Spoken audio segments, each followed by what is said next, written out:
The Cleveland Cavaliers are in a really weird spot right now. The vibes have felt strange all season, and I wanted to just sit down and kind of vent, go over some of the good, bad, and the ugly before tonight's game. Now, I'm recording this before the Cavs play the Pacers tonight, so it's possible that maybe we'll feel a little bit better. Maybe we'll feel even worse by the end of the night. But everything that I'm going to talk about in this video should still be relevant. The plan is to do a podcast tomorrow, sometime during the day, and we'll kind of recap more what happens tonight. But the Cavs right now, through 21 games, are 12-9. That's seventh in the Eastern Conference. Fun fact, the Cavs didn't lose their ninth game until January 25th of last season, and they didn't lose their 11th game until March 16th, which is just kind of hard to wrap your head around right now. The Cavs were so good last season, and they're fairly mediocre so far this year, and so I thought we should just run down the list and recap as much as we can in a very quick, short video. So starting with the good. Now, if I recorded this 2 weeks ago, then this one would have probably been in the bad or the ugly section, but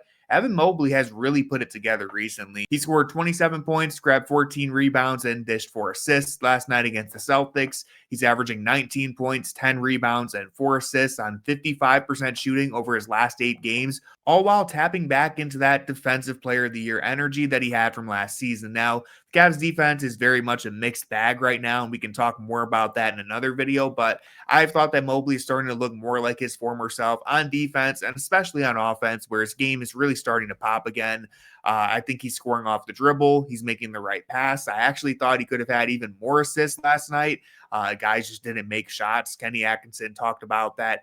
Mobley is getting better at reading the swarm and making the right play when teams load up against him. And I think that's the biggest difference here, honestly. At the start of the season, Mobley had this expectation of increasing his usage and scoring a whole lot more points, and opposing defenses kind of challenged him and said, you're going to have to earn it, right? They loaded up against him. They double teamed him. They built a wall in the paint. He got way more defensive attention than he had ever gotten before. And I think he kind of ran into that wall to start the season. It looked a little awkward, but recently the game has been coming to him more naturally, and the stats reflect that.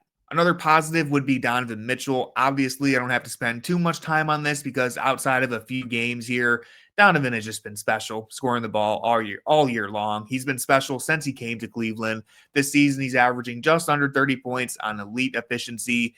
The dude has just carried them through the start of this season to the best of his ability.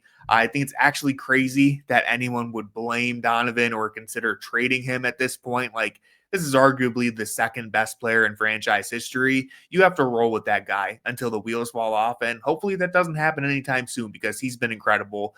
Other good things before we get into the bad and the ugly here. I think you can point to any of the Cavs' younger players and find something positive to say. Craig Porter Jr., to start with, I would say he has arrived as a legit backup point guard. I've been very pleased with the way he's playing. I thought in years past, he was hovering as a third-string guard for a while. The three-point shooting and his defense were the main things holding him back, but he's just turned into a very solid player now. He's shooting above 40% from three on very low volume, but the jumper looks good to me. Kenny Atkinson has talked a lot about, Craig accepting the challenge this summer of becoming a better defender and getting into better shape. And I think there's a noticeable difference with the way he's playing now. Sure, he still gets burnt on defense every once in a while. He's never going to be an elite defender, but overall, I think he fights really hard, and I think that Craig is able to make up for some of his defensive breakdowns by generating a steal or getting a block, using his athleticism, right? Especially when he's helping out on the glass. He's one of the better rebounders on this team from the guard position. So CPJ, through 21 games, has been a bright spot. Jalen Tyson as well. He's been really good in the role that Cleveland hasn't been this season. He's a tough defender. He attacks the glass. He's shooting 46% on his threes on 5 attempts per game just about, which is really impressive. There's not much more I could ask for from Tyson right now. I even love his post-game comments, which we'll get more to later. Rounding this out, Naquan Tomlin and Tyrese Proctor both deserve their shout-outs as well. Tomlin just makes things happen every single game. There's some rough edges to him, but I think he's pretty clearly the best backup forward on the roster right now. Dean Wade, who I've defended a lot in the past, I think has taken a step back, in my opinion. He looks a little bit slower on defense. He's also shooting below 30% from three right now. He just hasn't been very effective. When you combine the fact that Larry Nance Jr. also hasn't been effective, and he's also injured right now. It's hard not to argue that Tomlin deserves to play ahead of both of them at this time. And as for Proctor, while he isn't ready for consistent minutes yet, I wouldn't say that he deserves a mainstay spot in the rotation. I do think he's shown enough to feel very encouraged about his development, and he's shown that he can help you from game to game. He's a smart defender, good three-point shooter. He has a little bit of juice off the bounce. I've been really happy with the way Tyrese Proctor has looked in his limited minutes this season. And as for the rest of this, I think it's time to get into some of the negatives. So we're going to start with the bad, and then we'll end this video on the ugly. Right now, the offense is bad.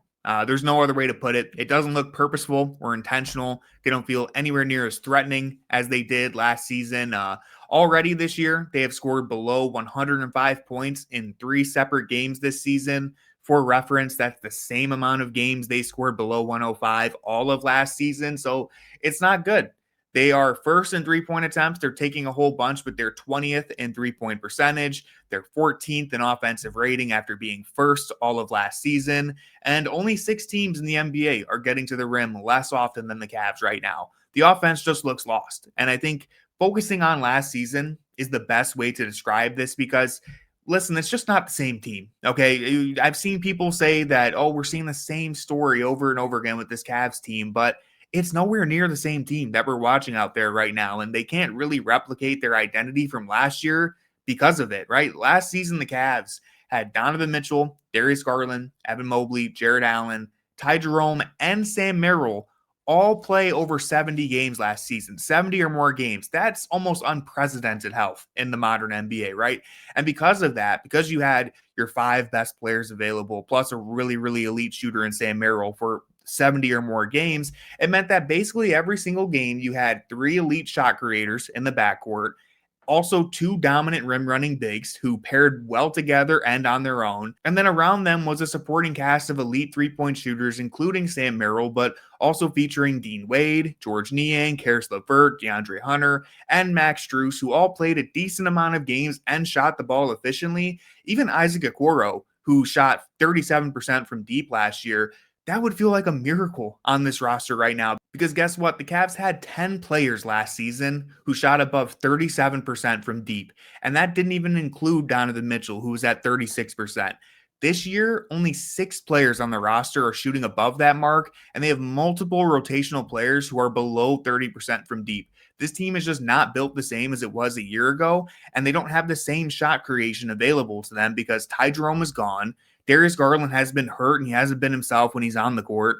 Mobley started the year slow, and Allen has also been hurt. And the supporting cast just can't shoot the ball the way they did last year. So you don't have that combination of 3 elite guards, 2 bigs, and a supporting cast that complements them. You have 1 shot creator in Donovan Mitchell, 1 big in Evan Mobley, who has been shaky at times, and then a bunch of guys who can't hit a 3. So that's the bad with this team. I think some of it can be fixed by simply getting healthy. You know, if you have Darius, Jarrett, Sam, and Max Strus back on the floor, then things might look a little different. Because if you give me that starting 5 with Merrill, Strus, and Tyson as your 3 coming off the bench, then yeah, this team, that might make more sense. But right now, they haven't been healthy enough to even imagine what that could look like. And so it's been bad, but let's go ahead and move into the ugly now because listen, health and three-point shooting, those are 2 things that you can't really control, right? Those are outside of your control. But what's completely inexcusable is the effort or the lack of effort that Cleveland has shown in some of these games. And you guys know me. If you followed my channel for a while, you followed me on Twitter, you will almost never hear me point to effort as the reason why the Cavs are losing a game. That's not to say that the Cavs have never lost a game due to effort, but for me, I try not to focus on stuff like that because I think it's generally lazy or an oversimplified way to explain the game. But right now, there's no other way to describe it. The Cavs are not playing with any effort. They've had a total lack of focus throughout the month of November. They've gone through long stretches where every other play is a botched rotation, where they're not getting back in transition, or they're forcing up a really bad, questionable shot early in the clock.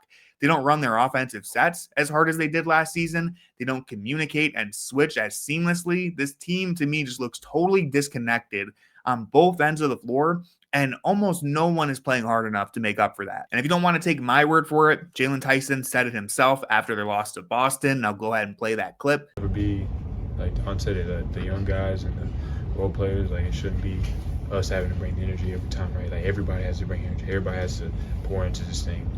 As a team, I think that we're not hungry enough, right? What happened to us last year, like, it's a similar thing that was happening this year. Getting ran out the gym, getting beat on the grass, like how tough it is, right? So I mean, it's just a common theme, and ultimately it's on us to fix it. How do you fix it? Come together as a team, like I said, do your job, and just like compete, like want it more than the other team. I feel like teams want it more than us. Donovan said it, like there's a target on a lot of our guys' backs, a lot of our guys, right? And it's everybody's job to go at it. You want to come at us? Let's go. Like, let's make this a dogfight, right? So listen, I don't know how you fix this other than simply playing harder. I think it's worth mentioning that, yes, sure, the team, they've been hurt, as we mentioned, right? It's hard to play with 110% effort if you're only 65% healthy, but the Cavs aren't in a position where they can make excuses, especially when it comes across more like they are coasting or just not paying attention to the details in some of these losses. And I've said this consistently on my channel. The regular season matters. If you stink in the regular season, you're probably going to stink in the playoffs too. You don't get to take these games so casually if you're the Cavaliers because you haven't proven anything yet. The Oklahoma City Thunder just won almost 70 games last year and the championship, and now they're playing harder than anyone else in the NBA right now. They're 20-1, and they've been without their second best player for most of this. So there's really no excuse for the Cavs here. They have to play harder, and they have to figure out why they consistently look like the other team wants it more than them. And look, there's a lot of time for the Cavs to turn this around. We're 21 games into the season, and as of right now, with how they've currently played, they don't look like they can go further than the first round of the playoffs. What's frustrating is that they have the talent to be better than that. They have the talent to compete for a championship, in my opinion, but this combination of injuries, poor effort, and just some general growing pains that we've seen, it's put them in a really bad spot. And I just don't think that there's any other way for them to dig out of this other than coming together as a team and proving whether or not they have championship DNA, because you aren't fixing this season with the approach they've taken so far. There needs to be more hunger, and right now, this just isn't cutting it. So that's all I have for this video. November has been a super busy month, and so my upload schedule was a little less consistent than I would have liked it to be. Really hoping to knock it out of the park in December, and so please hit that subscribe button, drop a like, and leave me a comment to help support the channel. I really appreciate it. Thank you for watching, and as always, go Cavs.